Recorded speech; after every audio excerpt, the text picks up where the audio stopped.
नमस्कार, बहुत स्वागत है आपका जी पंजाब हरियाणा हिमाचल पर। मैं हूं आपके साथ ज्योति ठाकुर और शुरुआत इस बड़ी खबर के साथ। जेलेंस्की के भागने की खबर गलत है, यूक्रेन की ओर से यह जानकारी दी गई है। यूक्रेन ने रूसी मीडिया की खबर का पूरी तरह से खंडन किया है। रूसी मीडिया का दावा है कि जेलेंस्की पोलैंड भाग गए। यूक्रेन का दावा है कि जेलेंस्की कीव में ही है। तो यूक्रेन और रूस के बीच में जारी तनाव के बीच अब ये खबर निकलकर सामने आई थी कि यूक्रेन के राष्ट्रपति जेलेंस्की भाग गए हैं। रूसी मीडिया की ओर से ये खबर दिखाई गई थी, लेकिन इसका खंडन किया है यूक्रेन ने। साफ तौर पर कहा है कि जेलेंस्की के भागने की खबर पूरी तरह से गलत है। और हरियाणा के मुख्यमंत्री मनोहर लाल का दिल्ली दौरा, कई केंद्रीय मंत्रियों से मुलाकात कर सकते हैं। हरियाणा से जुड़ी परियोजनाओं पर चर्चा संभव है। इसके अलावा यूक्रेन से हरियाणा के छात्रों की वापसी पर भी इस दौरान बातचीत की जा सकती है।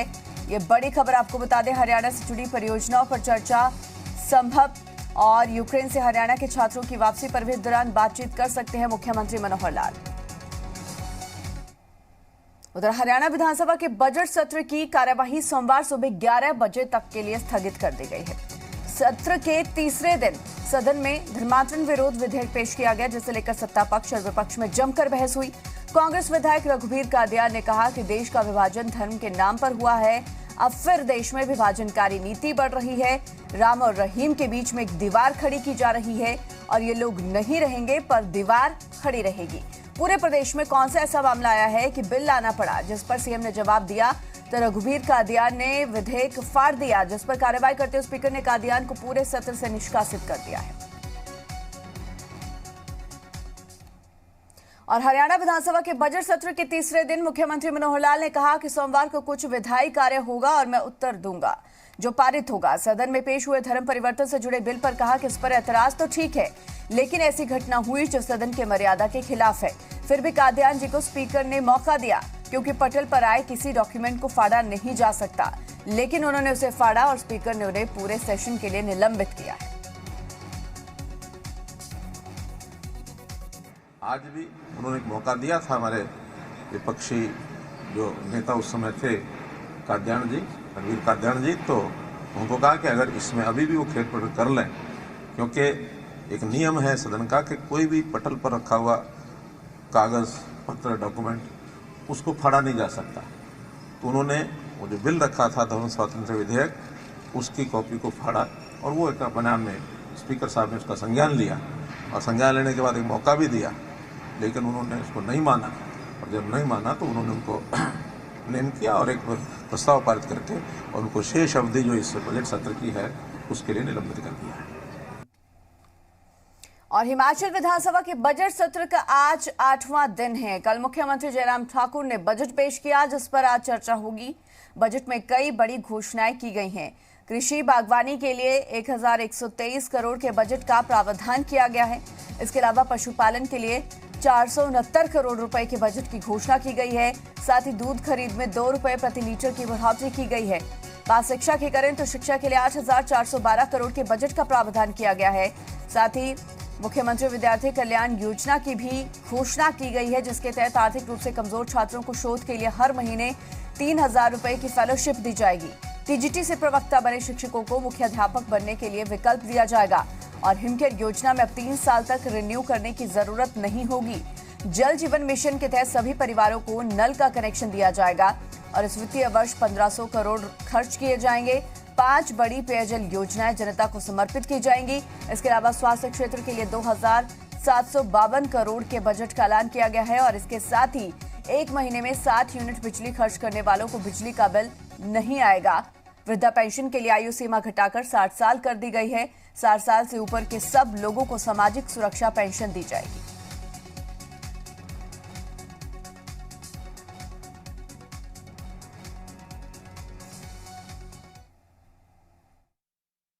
हिमाचल प्रदेश के मुख्यमंत्री जयराम ठाकुर ने अपने कार्यकाल का आज 5वां बजट पेश किया है। बजट पर खास बातचीत के लिए मुख्यमंत्री जयराम ठाकुर इस वक्त हमारे साथ मौजूद हैं। सर, चुनावी वर्ष के इस बजट में जनता, क्या लगता है कि जनता के सामने कितना खरा उतर पाएगा ये बजट? देखिए, वर्ष भले ही चुनावी है, लेकिन बजट में हमने चुनाव को ध्यान में रख करके नहीं किया है। हमने पहले बजट से ही जिस वर्ग की ज्यादा मदद करने की जरूरत है, हमने उसी पर ही केंद्रित रखा पिछले 5 वर्षों से अपना ध्यान, और बजट भी। और उसी तरह से आज भी अगर आप देखते होंगे, अगर मैंने पहली कैबिनेट की बैठक में जब मैंने शपथ ग्रहण की थी, उसके पश्चात पहला निर्णय लिया था मैंने कि 70 साल के ऊपर के बुजुर्गों के सबको पेंशन का प्रावधान करने का, आय सीमा में छूट के साथ। तो आज उसी बात को ही हमने जो है वो आगे बढ़ाया, और हमने अब तय किया कि 70 नहीं 60 साल के ऊपर सभी बुजुर्गों के लिए आय सीमा में छूट देते हुए पेंशन का प्रावधान। और दूसरी बात है, पेंशन बढ़ाई भी है। विपक्ष ने बिल्कुल करार दिया है, कहा है कि एक और नाकामी जो है वो सरकार ने अपनी मुख्यमंत्री ने पेश की है बजट पेश करके। देखिए, ऐसा है कि विपक्ष ने तो जो बोलना सो बोलना है। मेरी बजट को विपक्ष तारीफ करेंगे इसकी मैं उम्मीद भी नहीं रखता हूं, और मैं कोई इंतजार भी नहीं है कि वो तारीफ करें इस सारी चीज की। लेकिन उनको इस बात को समझना चाहिए, अगर विधायक क्षेत्र विकास नीति दुगनी अगर हुई है तो हमने की है वो। अगर विधायकों की ऐच्छिक निधि दुगने से भी ज्यादा हुई है, 5 लाख थी और 12 लाख कर दी हमने, वो दुगने से भी ज्यादा की है, हमने की है। तो इसलिए इन सारी बातों को लेकर के जो उन्हें कहना वो कहते रहे, लेकिन हम तो एक ही चीज कह रहे हैं कि हमने ईमानदारी से प्रयत्न किया है हर वर्ग को मदद करने का। कैमरा पर्सन अशोक सोनी के साथ समीक्षा राणा, जी मीडिया, शिमला, हिमाचल प्रदेश। और कुरुक्षेत्र में सीएम फ्लाइंग की दूध की डेयरियों पर ताबड़तोड़ छापेमारी की गई, जिसके बाद मिलावटखोरों में हड़कंप मच गया। जिला खाद्य निरीक्षक डॉक्टर संदीप कादियान ने बताया कि प्रदेश भर में अभियान चलाया जा रहा है ताकि लोगों को शुद्ध गुणवत्ता का दूध मिल सके। प्रदेश भर में सैंपल लिए जा रहे हैं। कुरुक्षेत्र में अब तक 4 दूध की डेयरियों के सैंपल लिए जा चुके हैं।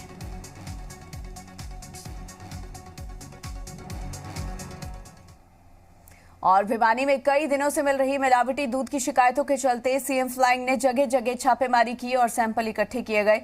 जांच के बाद नकली दूध पाया गया तो सख्त कार्रवाई की जाएगी।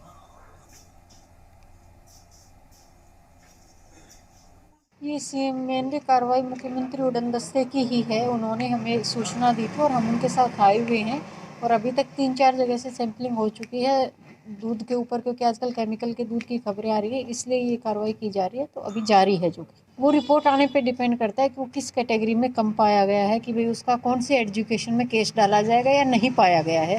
वो रिपोर्ट आने के बाद ही पता चलेगा।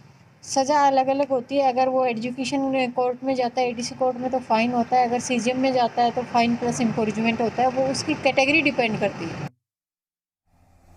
और रेलवे ने पानीपत से सिलवासा तक देश का पहला कॉरिडोर खोलने की तैयारी की है, जिससे उद्योगों को गति मिलेगी। पानीपत के उद्योगपतियों ने रेलवे विभाग की योजना का स्वागत किया है। उद्योगपतियों को उम्मीद है कि अब बेहद सस्ते दामों में रेलवे उनकी माल को उनके दरवाजे तक पहुंचाएगा। रेल विभाग की ये पहल उद्योगपतियों के लिए लाभदायक साबित होगी। एक्सप्रेस गति सर्विस शुरू की है, तो उसके लिए उन्होंने पानीपत टू सिलवासा एक कॉरिडोर सेलेक्ट किया। उसका एक कारण था, क्योंकि हमारे यहाँ ब्लैंकेट इंडस्ट्री बहुत ज़्यादा, ब्लैंकेट और 3D बेडशीट इंडस्ट्री, सारा यार्नी वहीं से आता। तो रोज़ की 40-50 जो मूवमेंट अपनी चलती है, तो रेलवे ने उसने सोचा भी अगर एक जगह से हमें मटेरियल मिल जाए और पूरा रैक तैयार हो जाए, तो they will give benefit to industry. उनका एक मेन 2-3 इश्यूज होते हैं। एक होता है उनको ट्रांजिट टाइम कम चाहिए, सिक्योरिटी चाहिए, कॉस्ट कम चाहिए। उस सब में रेलवे काफ़ी कंपेटिटिव है। तो ये एक फोकस शिफ्ट करना है कि railway is not just government organisation, it is a service provider and it is going to be the best service provider. और सोनीपत से पकड़े गए खालिस्तानी संगठनों से जुड़े 4 में से 2 सुपारी किलरों को पंचकुला की एनआईए कोर्ट में पेश किया गया। सोनीपत पुलिस ने कड़ी सुरक्षा के बीच सागर और सुनील की 4 दिन की रिमांड पूरी होने के बाद एनआईए कोर्ट में पेश किया है, जहां से दोनों को न्यायिक हिरासत में भेज दिया गया है। इस मामले में पुलिस को कई जाली दस्तावेज और हथियार भी मिले थे। सोनीपत पुलिस कुछ आरोपियों को पंजाब से जल्दी प्रोडक्शन वारंट पर हरियाणा लाएगी।